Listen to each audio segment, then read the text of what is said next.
Hi everybody, I am the Reading Tortie and welcome back to my channel. Today we'll be doing a book review that I'm really excited about, and it is for The Pillars of the Earth by Ken Follett. And the reason I'm so excited is because this was actually my very first historical fiction. This is what started kind of what I am today. And this book is so special to me. I loved every single page of it, and it's so beautiful. Very heavy, so if I get tired, that's why. So yeah, The Pillars of the Earth by Ken Follett. I'm sure everybody knows it. If you don't, please pick it up. It's absolutely wonderful, even though it is 1,000 pages. Don't let it stop you. It's worth it. So The Pillars of the Earth was published by Macmillan, I think. That's how you pronounce it, in 1989. This book was recommended to me by my very first amazing boss, whom I still love and worship, and she is the end-all be-all to me about success. And she gave this to me and said, "Tortie, I'm going to give this to you, and you need to read it, so don't give it back to me until you're done, so hurry up and finish." I'm like, oh, okay, this must be absolutely fantastic. Otherwise, she wouldn't be recommending it to me, because she doesn't recommend things that will waste my time, so I trust her blindly. And I was sick the following week, so I sat there for a week, and I read this book, and I was gone.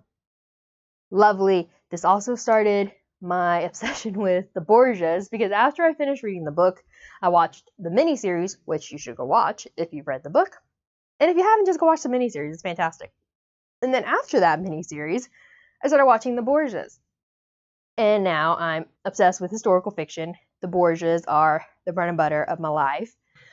And yeah, so it's been a very influential book, so it will always hold a very special place in my heart, and these characters will as well. This book takes place between 1123 and 1174 around the building of Kingsbridge Cathedral, which first was like a church.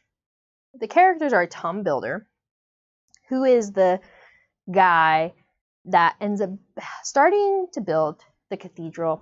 His family and himself are destitute because of circumstances that leave him without a job. His son is Alfred, and after his wife dies during childbirth, he meets Ellen and her son Jack. They end up in Kingsbridge. So Jack is Tom's stepson. Ellen is the girlfriend. They don't officially get together in the eyes of the church until much later, which causes problems with the very conservative Prior Philip, who is possibly one of the most genuinely religious characters ever. Everything he does, he actually does because he wants it to be for the good of God. So this man is so devout. Everything he does is about God and being a good Christian and all that good jazz. So Prior Philip is one of those naively good souls that even though they annoy you, I couldn't hate the guy, even though he did piss me off quite a bit. So then you got the Hamleys. I don't know how to pronounce them. The Hamleys and their barbaric, horrendous son, William. Alfred, Tom's son, is also kind of an a-hole. Don't quite like the guy at all, but he's still nothing compared to William. Then there's Aliena and Richard Fitzgerald, who get dispossessed. They don't get dispossessed, they just get kicked out of their earldom when the Hamleys go in after conniving with the soon-to-be Bishop Waleran. I don't know how to pronounce the guy's name. Waleran. And they get kicked out, are held prisoners, and Aliena and Richard go off and try to start a life of their own. Aliena is a very astute, wonderful character who, in the face of destitution and, hopelessness, she is very determined to make a living for her and her brother and get her brother a knighthood, because that will get them back into the earldom. Long time thinking. I like that about her. So William Hamley, in the miniseries, he's played, forget his name, but he's played by the guy that plays Juan Borgia in The Borgias with Jeremy Iron. So it's amazing. I'm like, oh my God, I love you even more. So William Hamley is a debased, disgusting human to ever crawl in the fictional or otherwise world. There is rape about every 50 pages because of this man. And it's just ridiculous because it's just so excessive because this guy is such a scumbag. So William is possibly one of the most disgusting characters to ever be conceived in the Kingsbridge world. And I don't know, I hate him so much, but he's such a well-written, hateful, disgusting character. In the miniseries, he has this really weird, bizarre relationship with his mom. And I'm just like, oh, hey, incest. Okay, it's cool. But the way they do it, I'm like, ooh, that's a little weird. But I liked it. It added that little ewiness to an already family. So it was really well done. I appreciated that. The setting is very poor. It's dirty. You get the sense that this is the Middle Ages. And you get to see the building of the town. So Kingsbridge, while in a column of fire, is this, center of England and this rich source of, commerce and all that good jazz. At this time, it's still growing, and it's the cathedral that Tom Builder starts building that gets it to where it is 400 years later. So it's really amazing to see the town grow around the prosperity of the cathedral. You see the priory come out of its horrendous state, and Prior Philip kind of tries to do his best to get it there. You see the town of Wigley is introduced here, maybe? I think is introduced in this book. And you really get to see the development of a town, whereas in the other two books, it's already there. So there's other stuff going on. So I really liked it. It was very revolving around the citizens of the kingdom of the town of Kingsbridge. So I really appreciated that. The plot is mainly the lives of all these people. You get to follow Tom Builder as he struggles to make a living for his family.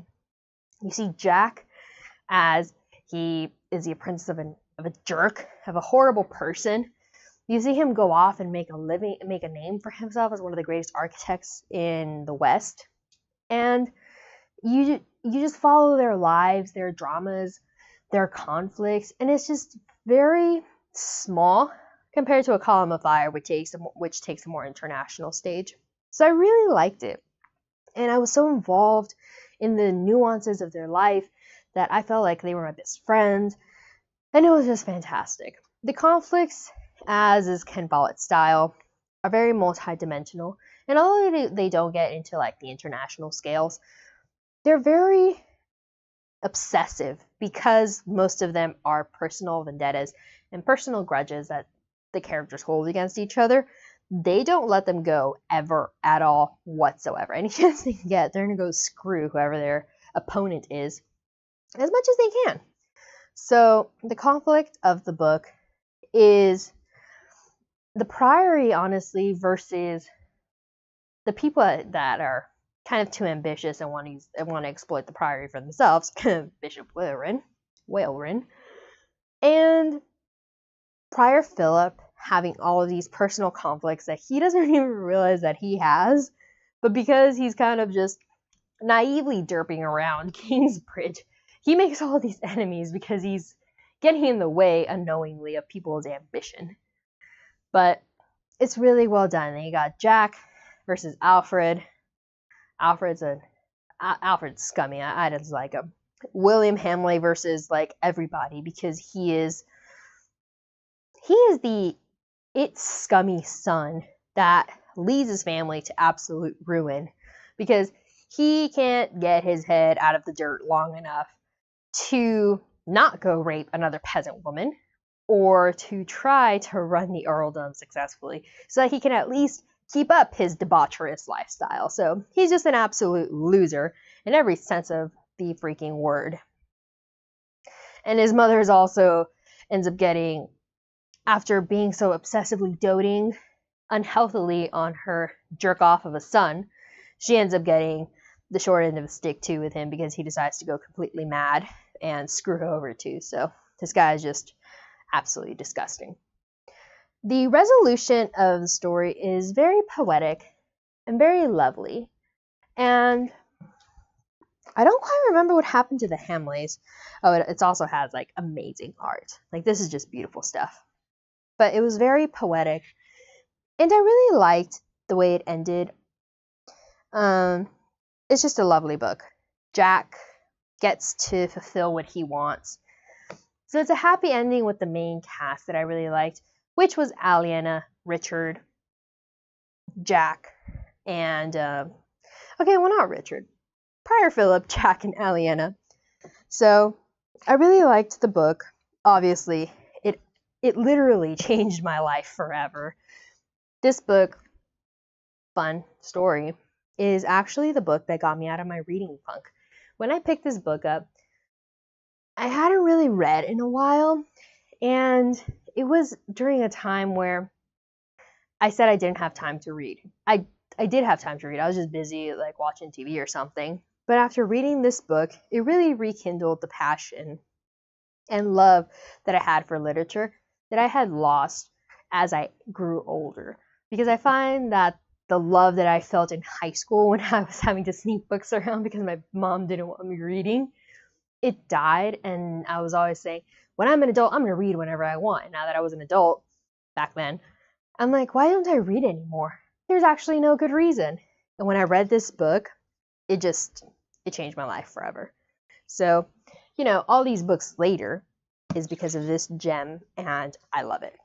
So, fantastic historical fiction, great Middle Ages fiction, and I highly recommend it.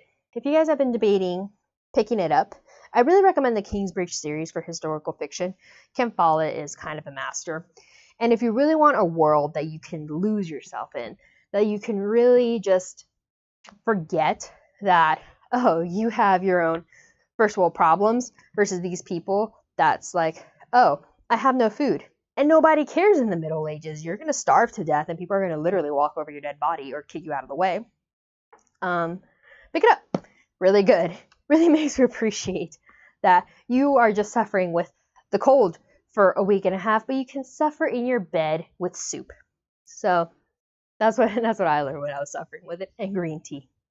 So let me know what you guys thought. I would love to have a discussion about this book. Anything about this book. Just let's talk about this book, because I still love this book so much. And one day, when I have time to lose myself again, I will reread this book, and I will feel angry at William again, and I will curse him all over again, and I will fall in love with the love of Jack and Aliena. So let me know what you guys thought.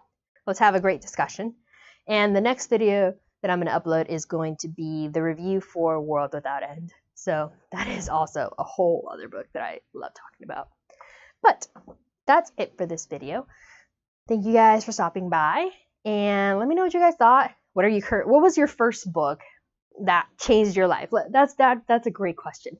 What was your first book in your adult life, in your childhood, that really influenced you so much that it changed your life, and it really is, and you really defined who you are? Because this is the book for me that changed my life, because historical fiction is probably my go-to for absolutely everything. So let me know. That's a fun question to ask. And be safe, and I'll catch you guys next time. Bye.